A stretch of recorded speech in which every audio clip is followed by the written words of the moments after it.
Hello, hello, hello, my Moonies. Today we are going to be reading a an Edgeworth x Phoenix Wright fan fiction because this is my current obsession. This might end up having to go into a different speed paint of something else you might have already seen before. But let's get started, shall we? Yeah. Okay. Phoenix Wright knew, of course. There were games about some of his most famous cases. After all, he had to sign all sorts of legal documents to authorize the developers to use his name and image, then go through lots of publicity shots and interviews. The game had also provided a steady source of income in the troublesome years when he was no longer a defense attorney, but not a professional poker player yet. What? Okay. In all these years, he'd never actually gotten around to playing them. What would the point be, he reasoned, since he knew all the plot and all of the characters?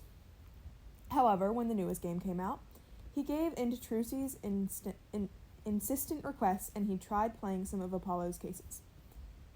It was much better than he thought, and it felt great to be able to shout, "Objection!" again.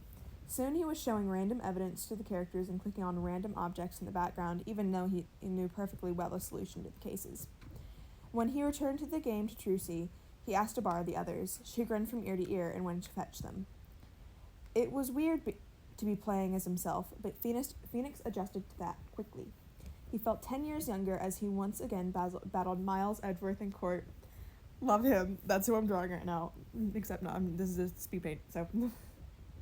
Everything was just as he remembered, except, perhaps, he only realized it in the middle of the third game, but there was something off in the dialogues.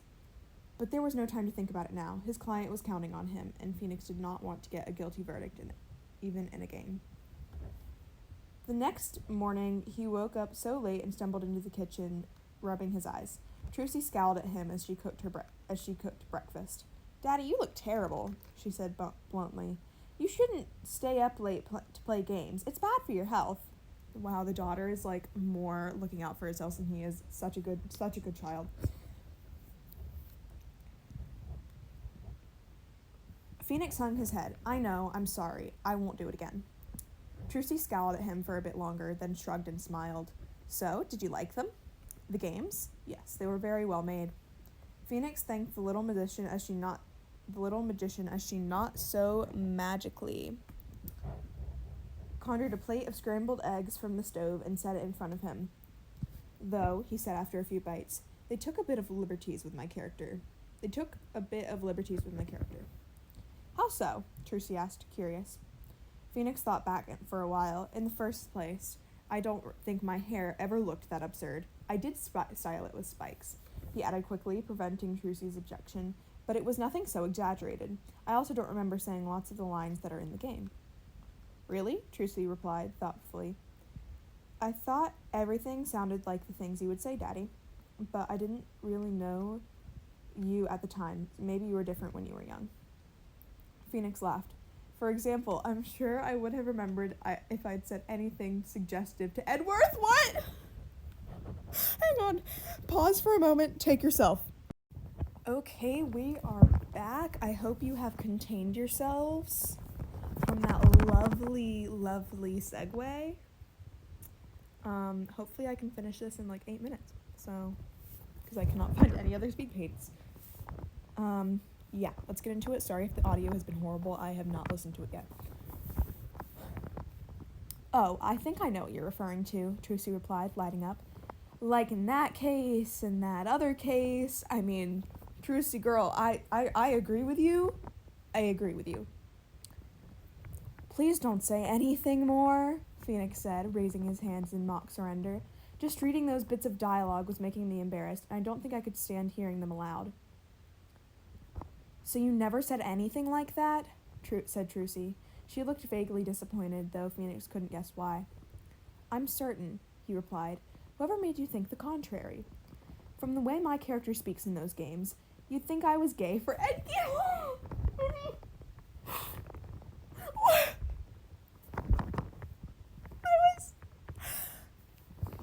Okay. Whatever made you think the contrary? From the way my character speaks in those games, you'd think I was gay for edgy. Okay. Calls him edgy. Fun. Anyway, Trucy's expression didn't change. And isn't that true? She said, puzzled. Phoenix's grins faded a bit, and only his years of experience as a lawyer prevented him from staring at her open-mouthed and dumbstruck. Absolutely not, he insisted. Why would his own daughter think that? But Daddy, you always said to look at evidence, and all the evidence here points to... He bolted down his breakfast and quickly made his escape. I have a lot more of this, so this might have to be a part 2. I'll add more if it just suddenly stops. The next morning, he woke up late and stumbled into the kitchen, rubbing his eyes. Trucy scowled at him as she cooked breakfast. Daddy, you look terrible, she said bluntly. You shouldn't stay up late playing games. It's bad for you. Oh, I already read that. Fun. Never mind. Phoenix had some business at the Well, let's stop here and I'll add more speed paint. Okay, we are back an hour later because I had to get another speed paint ready. So, fun. Anyway, Phoenix had some business at the tribunal. Phoenix had some business at the tribunal that day, which was just as well. It gave him time to reorder his thoughts and prepare a good argument to defend his point. He was most definitely not gay for Edgeworth. On his way out, he was greeted by Emma Skye, who had been called to present some evidence for an ongoing trial but seemed happier to lounge in front of the vending machines munching snackaroos. Hey, Wright, she called, flinging a snackaroo at him by a way of greeting. Is Apollo around? I've got a complaint to make. Hi, Emma. Oh, I thought that they were spelled 2 different ways. They're not. Hi, Emma, he replied, brushing some crumbs out of his face. Her aim had improved again. What happened? The detective pouted, pausing her munching for a moment. I was playing that new game, the one with Apollo on the cover, she said. It was completely ridiculous. The characters are all messed up. Wasn't it? Phoenix said, relieved. If he could get a witness to say that the characters and their actions weren't realistic, it would help his case against Trucy. Why are you still focusing on that? Do you have proof to sustain your theory? Of course I have, Emma replied with it between a snackaroo and the other. For example, just look at all the parts with me. There's not nearly enough scientific investigation. As if I never do anything but wander around and eat. I mean, I haven't heard of you yet, but it sounds like that's pretty much what you do. Phoenix had to go against his instincts and refrain from objecting, even though all evidence indeed seemed to pout that lounging around and eating snackaroos was all the work that Detective Skye ever did. Besides, Emma continued, I never saw the point in making games about lawyers. Whoever had that crazy idea? Games are usually about detectives. Investigations are much more interesting than sitting around a stuffy room and arguing. Again, Phoenix felt the urge to remark that he'd always had to do most of the investigative work himself, but as he opened his mouth, a snackaroo was hurled his way, and he decided not to argue. So you agree that the games are not realistic, he said, that the characters do and say things that we have never done or said in reality. Emma pouted again. Yeah, pretty much. Not me, at least. This cheered up Phoenix immensely. You've got to tell this to Trucy. This morning she wouldn't believe me when I told her that some of the scenes from the game didn't really happen. So, where's the problem? Emma asked. Her mood seemed to darken, and Phoenix wished he'd worded that last sentence differently. Emma never liked being told to do things. It shouldn't be a problem for you, right? She insisted. Your character hasn't been turned into a snackaroo-eating monster. You sound just like your usual smartass self. Yes, but still, Phoenix replied, letting the smartass comment slide for now. I also say lots of lines that are really, really embarrassing, especially to Edgeworth, he added lamely. The smirk that appeared from Emma's face didn't look encouraging at all. Oh, that, she said in a tone that sounded much too amused.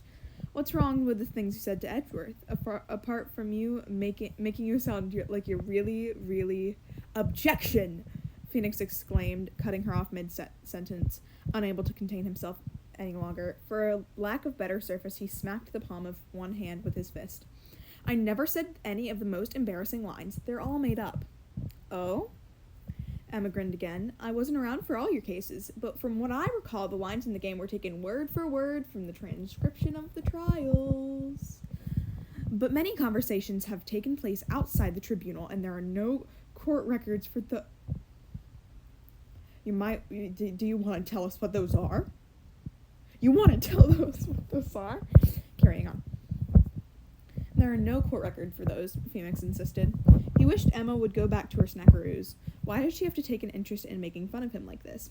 Objection overruled, boomed a voice from behind them.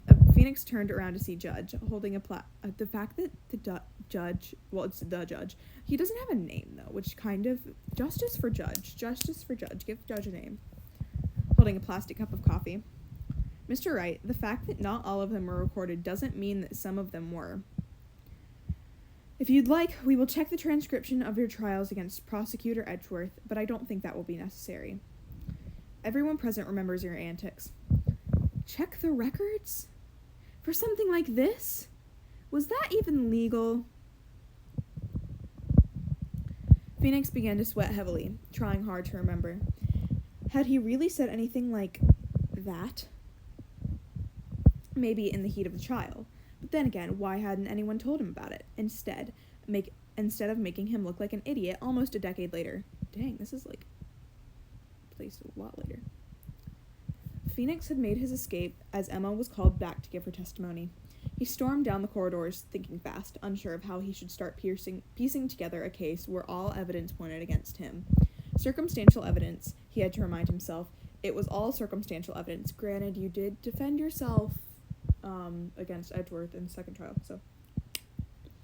Maybe the best course of action would be to call a character witness who could testify that, without any doubt, he was not gay for Edgy.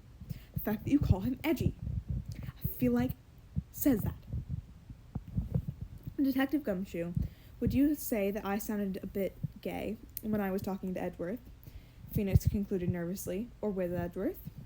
Gumshoe, well, why are we trusting Gumshoe? Gumshoe does not know anything. Gumshoe scratched his head, looking a bit uncertain. Not really, he said eventually. I'd say you sounded a lot gay, pal. Okay, I gotta finish this soon. Phoenix's relieved sigh turned into a horrified stare, but Gumshoe went on blithely. I didn't want to bring it up, though it wasn't my own business. I always assumed you'd figure it out among the two of us, you and Prosecutor Edgeworth. Phoenix blanched. You thought everyone did back in the day, Gumshoe confirmed. I was a bit surprised when Edgeworth moved to Europe, but I thought you had a lover's spat or something. Cold dread set in Phoenix's stomach. How could something so... Good lord, this is a long video. We're just going back to the original Edgeworth because, yeah. Phoenix blanched. You thought everyone did back in the day, Gumshoe confirmed. I was a bit surprised when Edgeworth moved to Europe, but I thought you'd had a lover's spat or something. Cold dread set in Phoenix's stomach. How could something, and something so ridiculous too, be obvious to everyone but him? There was only one thing left to check now. Fortunately, he was already in the area, and the bespectacled secretary informed Phoenix that yes, procurator? You mean prosecutor? Prosecutor Edgeworth was in his office at the moment, and yes, he could see him now if it was something urgent. It is a matter of vital importance, Phoenix replied, slamming the office door open without even knocking. Edgeworth looked up from the documents he was reading, setting them on the desk with a sigh. Right? Will you ever learn to knock before barging into somebody's office like that? He complained. Phoenix ignored that, and he crossed the length of the office with long strides, slamming his fist on the desk. Edgy, he said, staring balefully at him. Why didn't you tell me I was gay? Oh my god, okay. Why didn't you tell me I was gay for you? Edgeworth, what? Is that something? Why did you say that? Anyway, Edgeworth stared back with a look that was 1 part surprise and 4 parts annoyance. Just what are you talking about? He asked. I am wondering the same thing, Edgeworth. I am wondering the same thing. The things I said to you back in the day, Phoenix said desperately. I've been talking with lots of people, and everyone agrees that I sounded as if I was gay. You've only realized this now, right? Edgeworth said. If this is all the urgent news you had to tell me, could you please leave? I have work to do, he added, trying to retrieve his paperwork. Phoenix slammed his fist on the desk. Hold it, he cried. You mean you've noticed? When? Edgeworth raised an eyebrow. What do you mean notice? I've known all along. But why didn't you say anything to me? Phoenix groaned. Didn't it seem strange to you that I kept saying stuff like to you? I've long ago stopped trying to make sense of what's going on inside your brain, right? The prosecutor said with a shrug. I saw a love you somewhere in here, and I want that, so give me. The prosecutor said with a shrug. Besides, it would have been hardly appropriate for me to tell you that you, put it in your regrettably straightforward words, were gay for me. Phoenix's jaw fell. He recognized defeat when he saw it. The evidence and witnesses' accounts were too much, and he was only too glad that the judge wasn't there. He didn't fancy being declared guilty of abysmal idiocy. I suppose I might have been a little oblivious of my own feelings, Phoenix admitted. Edgeworth smirked. So what will you do now that you found out? Okay, Okay, I'm excited for this line. On this point at least, Phoenix's mind was very clear. He leaned forward and kissed Edgeworth. Finally. For a while there was no talking, and Phoenix was grateful of that since he didn't think he was in full control of his mind anymore. They were okay. Eventually he had to pull apart to breathe, and Edgeworth took that chance to retrieve his paperwork and fend him off. Please leave, he said. What a thing to say after you're making out fun. Please leave, he said, pointing towards the door and ignoring Phoenix's whines for a goodbye kiss. Unlike you, I'm very busy. Phoenix's hand was on the door handle when Edgeworth called after him. The next time you attempt to make out with me, please have the decency to shave before. Phoenix complied. That was something. I'm not gonna lie, I was really enjoying it. I got all kinds of mixed up there, but goodbye, my lovely Moonies. Thank you for complying with this 18-minute video and me being really weird and getting distracted every 7 seconds. Hope you have a wonderful day, night, or afternoon, wherever you are. Have the loveliest of love leaves. Bye, Moonies!